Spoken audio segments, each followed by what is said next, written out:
Good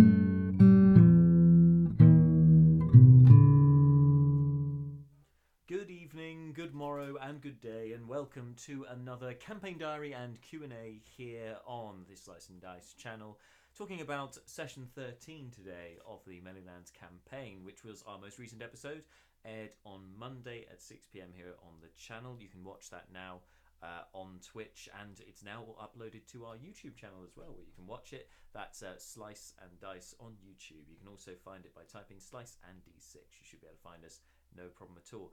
And it's exactly the same for our social media. We're all at Slice and D6 on Facebook, Twitter, and Instagram. So all those plugs out of the way. So we've got some exciting announcements to do with the channel and so on, which I will talk about next week. So in fact, on Monday next week for the next session with all the guys here. So be prepared for that. But in the meantime, let's delve into what the heck happened in the last session. Now, if you missed it, it was quite a big deal, some of the stuff that happened this time, quite climactic, and as seems to go quite a lot with Dungeons and Dragons groups, what seems to be very simple ends up going very wrong very fast, and that's exactly what happened this time. So it actually resulted in one of our PCs, in one of our player characters getting killed off. Which was all very dramatic, and even more dramatic still was the lengths the group went to try and bring her back. And that's going to be one of the main focuses on today's little campaign diary and Q&A. So usually when I make notes in this diary here, I maybe do a few notes, maybe about half a page. In fact, you can get a good idea of it here. I know it's all backwards, but this is session 10, just that bit there. Session 11, just that bit there. Not very much. Session 12, just that bit there in the middle. There's a couple of lines from session 11 at the top. And then this session 13 goes on 2 pages of notes on the session 13. That's how interesting things got. That's how much important stuff happened. So basically, where the party were picked up this time was when... So they've been investigating the Rat King's lair, which they've explored quite a bit of so far. And one bit they hadn't got to yet was the source of this low humming noise and this bluish faint light that was emanating from down this corridor. So finally, at the end of session 12, they went to explore it, and they found at the end a magical hammer. Yes, it's got some similarities to Thor's hammer, but it's not Mjolnir. That's not Mjolnir, just making you aware. But anyway, a magical warhammer at the end was the source of this hum and this and hi James, thanks for tuning in. It's a hashtag Fake Dice, don't kill us. I'll keep that in mind. Yes, actually, thank you. I haven't plugged Fake Dice yet, so if you haven't got in touch yet with your suggestions for Fake Dice, feel free to do so. We had our first Fate Dice roll this week as well on Monday, so another epic thing to happen. If for those of you who don't know, Fate Dice is when I get you guys to come up with suggestions, whether that be encounters, like random encounters, combat encounters, intrigue, plot hooks, anything that you can come up with. Just your imagination is your limit on what your suggestion could be for Fate Dice. And I will take that suggestion, I will add it to our list, and then once we have 20 suggestions, I roll the Fake Dice, and we see which one comes up, and we see what the consequences are of that. And the first Fake Dice roll was yesterday, the effects of which will not be measured or known until our next session. That's going to be on Monday at 6 p.m, as I keep saying. But yes, please get your suggestions in, just as James has done in the chat, and also on our social media handles. Just use the hashtag Fake Dice. Hashtag Fake Dice. Easy as that. So anyway, thanks for that, James. So our group found the source of this light and this hum, which was this magical warhammer. And Fleeting Look, the paladin of the group, is possibly the only one who can handle a warhammer. And was quite interested in it because it's inherently magical and looks pretty cool. So went down this seemingly empty corridor to go and find it. And wouldn't you know it, a dark mantle drops from the roof and lands on his head. And James actually, in particular with Seth, was looking up the ceiling, going, "Can I see anything? Like, can we see these dark mantles there?" No, because the problem with dark mantles is that when they're motionless, they look exactly the same. They are indistinguishable from stalactites on the ceiling, and all Seth could see was just a ton of these stalactites, like over 100 of them. So in the module, these dark mantles essentially keep dropping from the ceiling, and they were actually meant to fall in groups, but I had them falling down one at a time, and the whole yes, new arch enemy, exactly. Thank you, James. The whole reason was basically that going head on through this corridor isn't the solution, and it was in fact alluded to in a scroll that the players picked up from the skeleton of Vale Matiz, the elf grandmother that Elenia Matiz, who was in the pub, had upstairs, had tasked the players with looking into her disappearance and death, and they found her skeleton along with her spell book. She was a wizard, and some spells. They managed to mend the book, which brought back some of the writing on it, and they managed to find this note that was written in Elvish, and it warned that there were dark mantles everywhere on the roof, and that they couldn't get through. This adventuring party that Vale was with couldn't get through past the dark mantles to get to Fair's Storm, revealing the name of the Warhammer, and she ended up dying there of her wounds. So the group were already warned that basically going through there would be a mistake because there were just too many dark mantles. So taking them on head on would be a mistake, and it's actually written down in the module, deadly. So this is one of the few modules that I have used in the campaign. Most of it I'm writing myself, but this I have taken from, in case you didn't know, Madness of the Rat King, a nice little module I found on Drive-Thru RPG, and it's entirely free if you want to download the PDF of it, which is great, and I highly recommend it. It's been a lot of fun so far. So they found all the evidence they needed that taking the dark mantles on head on would not be a good idea. They were just going to keep dropping from the ceiling. They were supposed to drop in groups, either of 3, 4, or 6, depending on how hard you want to make it for the party, for every 30 feet that they move. So what I did instead was I had them dropping from the ceiling each time the characters moved within their sort of radius, which arguably may have made things more difficult, but considering it's dropping one at a time rather than in groups, much for muchness. But nevertheless, they were dropping down from the ceiling, and the party thought, yeah, okay, there's a couple of these, we can handle this. The first one being the first person being Fleeting Look, far ahead of the group going after this Warhammer, had one land on his face and start suffocating him and blinded him. So immediately the party have to step in to try and help him. And as they step in to try and help him, more start falling down, and then more of the party start getting dark mantles on. And it just went south very quickly. Also, what made things even worse was the dark mantles' extra ability, which they can only do once a day, which is create essentially the darkness spell from them, emanating from them. Because dark mantles rely on echolocation, so through hearing and feeling of vibrations rather than through sight, the darkness is of no consequence to them.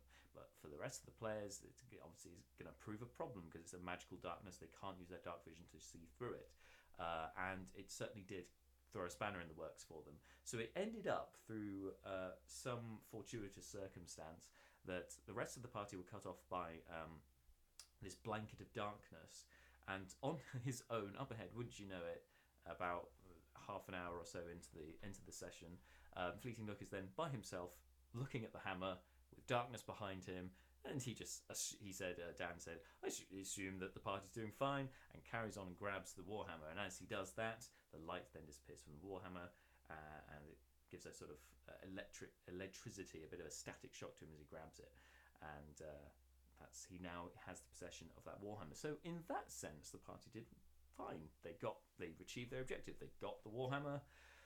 Unfortunately, it wasn't as simple as that, because while he was up ahead grabbing that, the rest of the group, who were noticeably squishier, their armor class is not so good, with the exception of Malar the cleric, who fortunately was with the group to keep them alive. But unfortunately, he was running out of spells. The group had been touring this lair for the last few sessions without a rest, without a long rest even.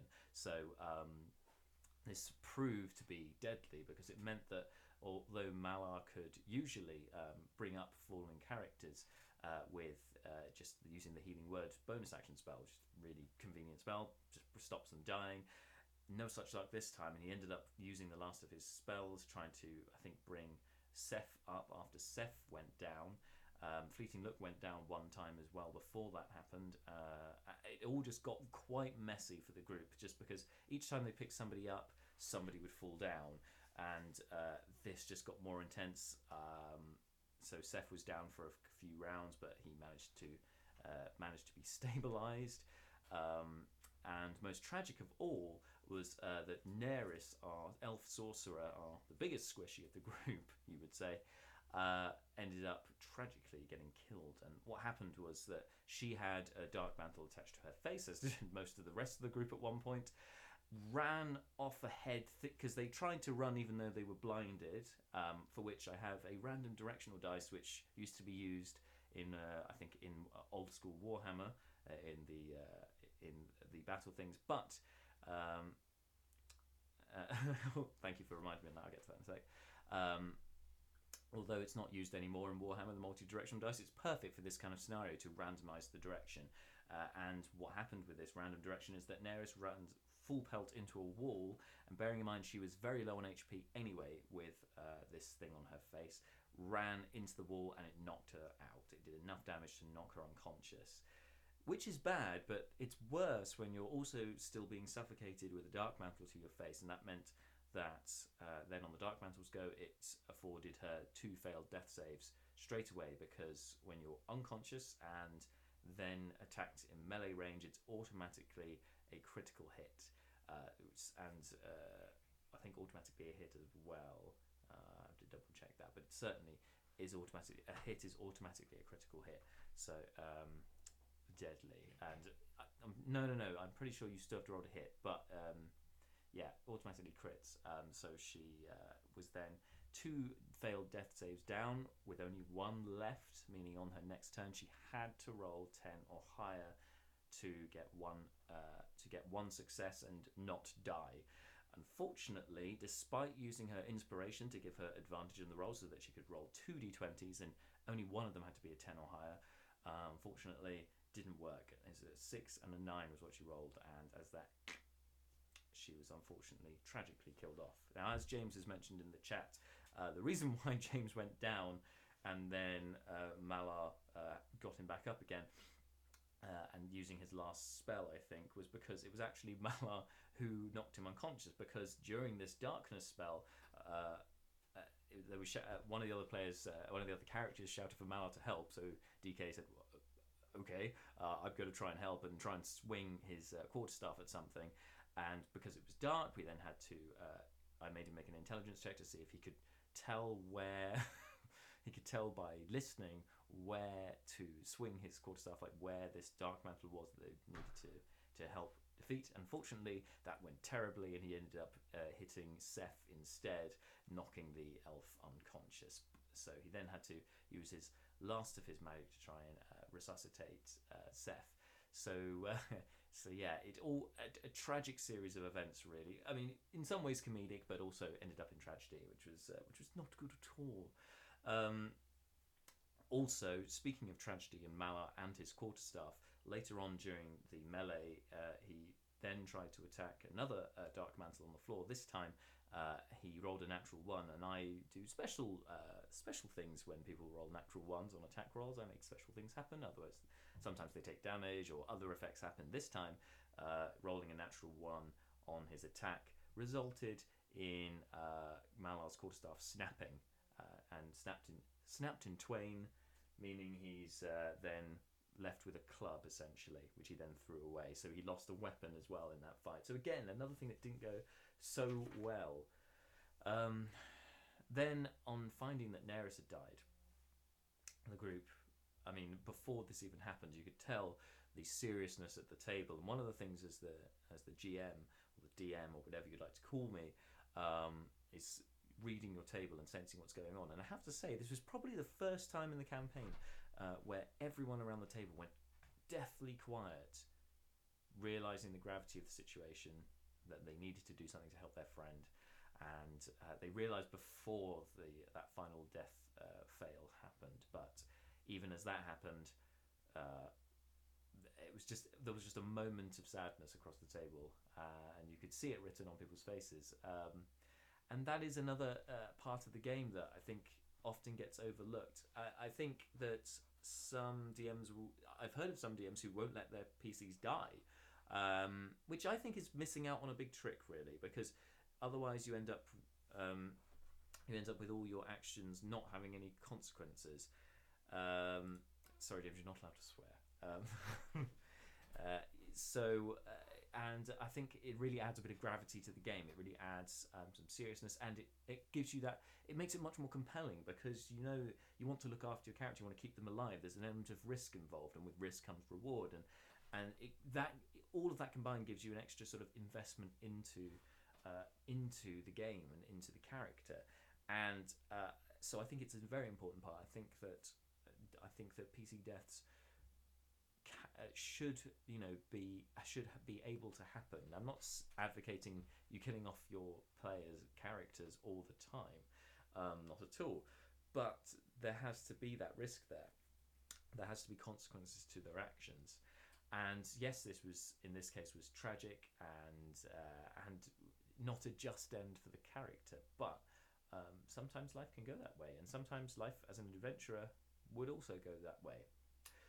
But there was one saving grace, and some I have heard may have thought of this as a cop-out or a panicky DM, like trying to let's try and fix this sort of move. Although this was not at all, not like that. In the previous session, the group had come across an altar, which was literally in the next, which down the stream, which was next to the tunnel that they were then exploring with the magical warhammer. That cavern, they were next to each other essentially. So they already knew that there was an altar there, and in fact, Brucon had taken a sacrificial dagger from there, the dagger of sacrifice, which was actually a magical weapon, had taken from that altar, and they had originally gone down there because Seth had been had seen a glint of light and saw a magical ring, which turned out to be the ring of alertness, and that's what lured them down there, and they ended up finding this altar in the first place. It was from an ancient cult. It had blood all over it. It had quite a nefarious, evil kind of feel to it, a malevolent presence. So, and I foreshadowed that quite a lot with what we've been talking about in the previous session. So they were aware that this was there, and then suddenly they also had a new companion with them, Nibbles the rat, who's invisible and also was inside Seth's pocket. So once Neris had died, James and Seth decided to, not knowing what else to do, Nibbles, help! What do we do? And so Nibbles just reminded them of that altar, and said, we need to get her to the altar. And it was great in that moment then having DK going, oh no. I'm just thinking, this isn't good. And that was not only DK saying that was Malar, his character, saying that as well. Because that sacrificial altar, for a life cleric who's very much into the Eight, which is the main religion of the land, having this kind of this ancient evil cult thing, using that their rudimentary altar, just spoke of necromantic and evil, malevolent things, and so he wasn't going to be keen on doing that. And fair play, I really enjoyed DK's role playing in that, because he stuck to it. He stuck into character and went, no, I will. And he in fact at times tried to obstruct some of the other characters from trying to carry out this ritual. Now they needed some guidance as to how they were going to do this ritual. Obviously they hadn't done a ritual before, not an evil ritual of an ancient cult, but they did have one guide in the form of the medallion that Seth had picked up, that had another malevolent voicing to speak to him, perhaps, well, quite overtly so, linked to this ancient cult. And so he was able to guide Seth once Seth had been revived, because he was unconscious for quite a lot of it, so didn't know exactly what was going on there. To guide them in the ritual. Before that voice could interpose and help, it was just down to Nibbles and the players' interpretations as to how they were going to perform this sacrificial ritual to save Daenerys. So what they did was I got them to lay her onto the altar, and Nibbles then told them to place the dark mantle on her face, and then they needed to give an offering. And but as Brucon, the dwarf monk, who has a different philosophical view on the world, different religious view on the world, as he's been brought up in the Barkfang monastery, so he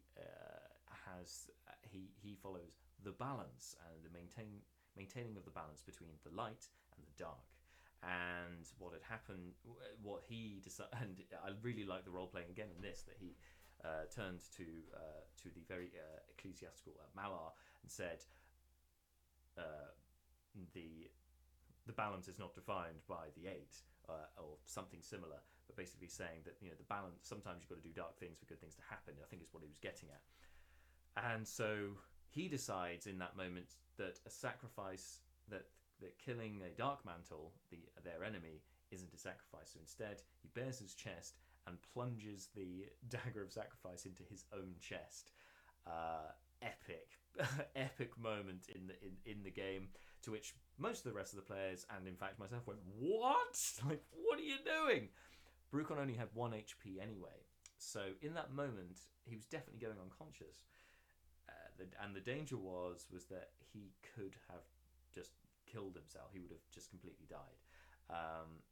And this was a genuine risk. So the dagger of sacrifice not only is a blade that does damage, like a normal dagger. It does a D4 plus your strength. I think it was a magical one, so it would do another +1. But it's also a black ichor that comes from this blade when you use a bonus action to do so. And so when he stabbed the blade into himself, he then had to make a Constitution save, although he didn't know this, against the poison. Now he got a critical success. He got a natural 20, as if the dice gods were watching over. So he saved against the poison. Had he failed that save, he would have taken, I think it was 66 poison damage, and would almost certainly would have insta-deathed from that. Despite the fact that it was part of a ritual, he could have just completely died. And the way this ritual works, had the Dark Mantle not been there, he also would have died. And I will explain more about that momentarily. So, to sum up really how I had this ritual work, although I hadn't planned for a ritual to happen at all, I didn't think the players were going to die in this moment. When it came to it, basically what the rules are for this, that I worked out for this ancient cult and for this ancient ritual, this dark magic blood ritual type thing. There are 3 elements that were needed: blood, life, and magic. Involved in that is magic as well as an item. So 4 things really: an item, magic, a life, and blood. Or perhaps you could say 3 things and life and blood are the same thing, but in order for life there needs to be blood also. So, okay, let's say 4 things. And so Brucon provided his own blood by stabbing in the chest, and you saw this golden teardrop that then turned into blood come out of him, drop onto the altar. That was the blood. If the Dark Mantle was not there, life for a life, it would have been Brucon who would have, his life essence would have been taken to save Daenerys. That's what would have happened. But because the Dark Mantle was there, it was the Dark Mantle that was then destroyed by this ritual. It was the life of the Dark Mantle that was taken, but it was activated by Brucon's blood. Very important. Then the 2 other things that were taken were an item and magic. So the one element that was stalling the ritual was once that blood sacrifice had been given, and you had the Dark Mantle on the table as well, what was missing was magic. And the players didn't know this for ages, but because why would they? This is the first time they've come across anything like this, And probably the only person who would have any clue as to what was going on would have been Malar, and he was refusing to get involved because this was against his beliefs, and that makes perfect sense for that character to do that. So, so after Seth was revived, then his medallion with the dark voice, with the evil, malevolent voice, then came to his aid. Also, a bit of foreshadowing with Seth, saying that he wasn't ready yet, that they're nearly ready to go on their great journey together. So just flagging that is foreshadowing, so look out for the consequences of that in the future. I won't tell you what it is, but it's going to be fun. But one of the party was ready, and by that he meant Leobrin, who had recently come back to the group as he had been knocked unconscious a couple of sessions earlier, also because Marshall wasn't around. And then Marshall turned up late to the session, so I was like, great, we'll bring him back in so he can try and save the party. But in effect, although he arrived very late into the Dark Mantle fiasco and just arrived to kind of run away with everyone, he served a very important purpose. Leobrin actually gave magic to the ritual, and he didn't know what he was doing. Why would he? So Seth, through the instruction from the medallion, told him then to place his hand on Neris's head, on the Dark Mantle's head, which he did. And in doing so, he was then connected to that ritual. Now, Fleeting Look also wanted to offer something to the ritual, wasn't sure how to add something. But he felt a humming in his hand from the hammer. Again, that was me kind of assisting a little bit, because the Fair Storm, the hammer, the Warhammer, with that spark of electricity, was going to basically bring power, magical essence power, into the ritual, to almost jumpstart the ritual. So he rolled terribly, but he placed the hammer onto the altar, and then when the end of the ritual came, this electricity shot down his arm into the altar. It then went into Leobrin, and as a result of that, although no damage was taken, some of Leobrin's magic was given to the ritual. Now, Leobrin is a warlock, so as Bart said, he's not inherently magical in himself, but he has been given magical powers. And actually, in some senses, it was more tragic taking one of the warlock's 3 spells away. That was a third of his spells. So taking one of his spells has a lot more gravity than taking Neris, the sorcerer's spells, or even less so taking one of the cleric's spells, even though Malar wasn't involved. But if you have a cleric in your campaign, if you take a cleric or a druid spell away, unless it's one that they use all the time, it's not that big a deal, because they've got plenty of other spells to choose from, and they choose which ones they're going to use each day. But for somebody with very few spells, taking one of those, even one of them, no matter which one it is, away from them is still going to have quite a big impact. So I look forward to seeing how that impacts Leobrin going forward. But as a result, and it was so cruel, as James says, Leobrin lost Fairy Fire spell, so he can no longer cast that spell. I did get him to roll for it, to randomise it, so I wasn't just picking the one that I thought would screw him over the most. I wouldn't do that. Left it up to chance. So it was Fairy Fire that ended up being taken from him. So, because if you're going to bring somebody back from the dead, there's got to be consequences. There's got to be a price. And sometimes the price can be very dear. And in this case, the price, for Leobrin at least, was pretty dear. So that was then given to the ritual as well. And then when Neris awoke, she then saw the dagger of sacrifice in Brucon's chest burn up and disappear, because that was the item that was given to the ritual. So ticked all the boxes there. Blood from Brucon, life from the Dark Mantle, life, magic from Leobrin, and an item from Brucon's dagger.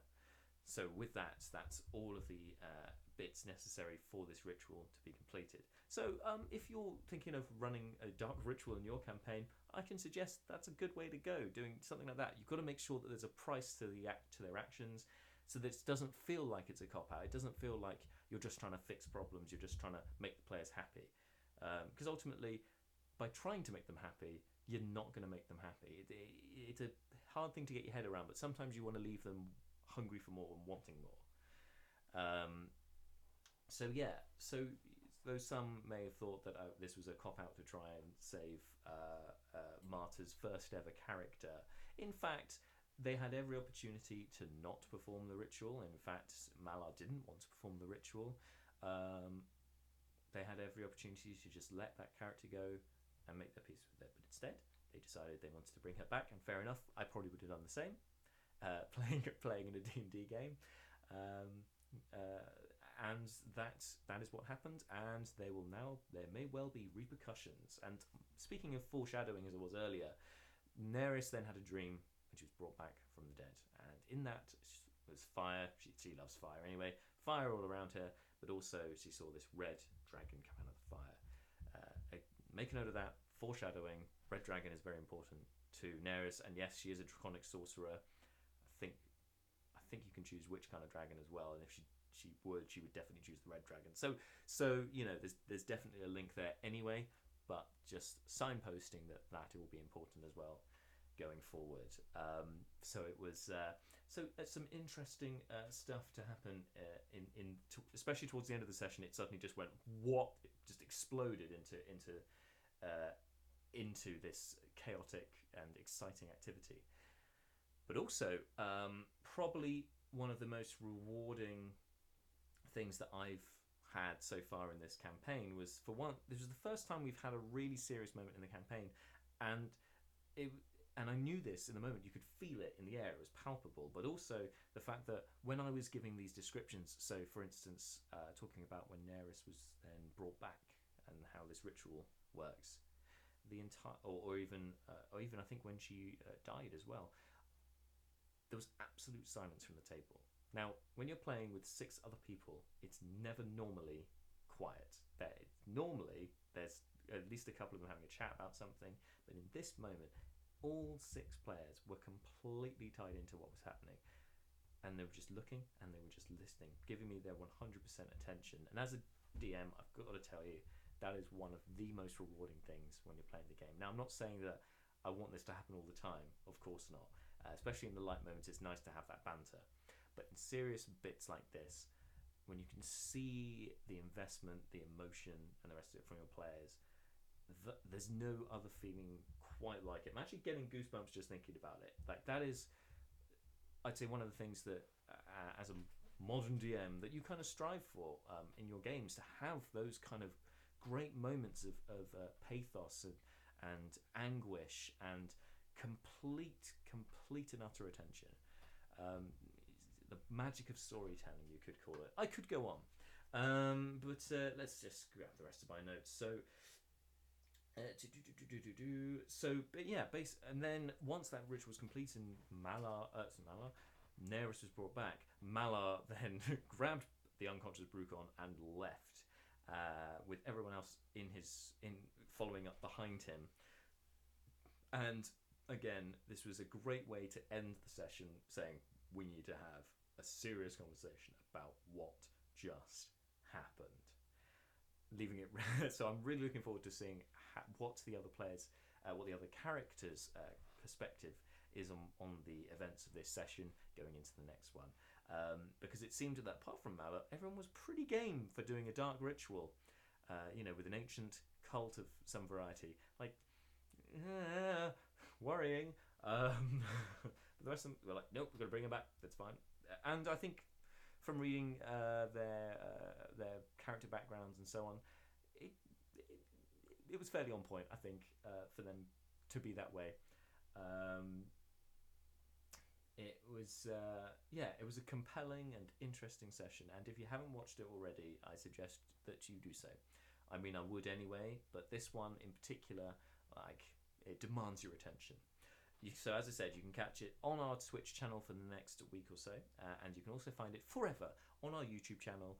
Find us at Slice and Dice or Slice and D6. So yeah, look out for us next week with session 14, where we see the aftermath of this, and perhaps maybe our players will venture back down and finally find the Rat King himself and finish off this little adventure. Or perhaps they may just well be driven apart by their actions and their direction they're heading in. So before we finish today, just wanted to say a big thank you to our most recent followers. So First of all, our most recent YouTube subscriber, thanks to Paul McCormack. Thank you for following, appreciate it. And also Kildare Paul, our new follower on Twitch.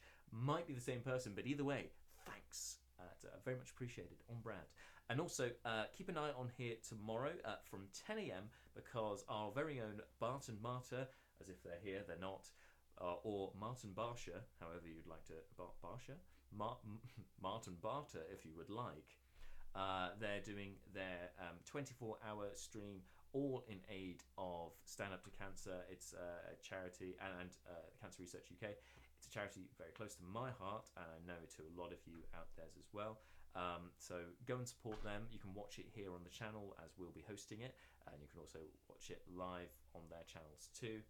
And just show your support and give generously. In fact, there's a link just down the page on our Twitch channel. In fact, it's just below the video on the left-hand side. Please give generously. All goes to a great cause. And yes, tune in tomorrow from 10 a.m. Saturday until 10 a.m. Sunday. 24 hours. Bart and Marta, and got a couple of others as well whose names I have completely forgotten, but you know, they're not part of Slice and Dice, so why would I know their names? But anyway, support them all tomorrow at 10 a.m. Anyway, join me and the rest of the guys from Monday at 6 p.m. here on the channel to find out exactly what happens next time after one of the party may or may not be completely live now. Yeah, heavy. Anyway, see you then, and until then, stay safe.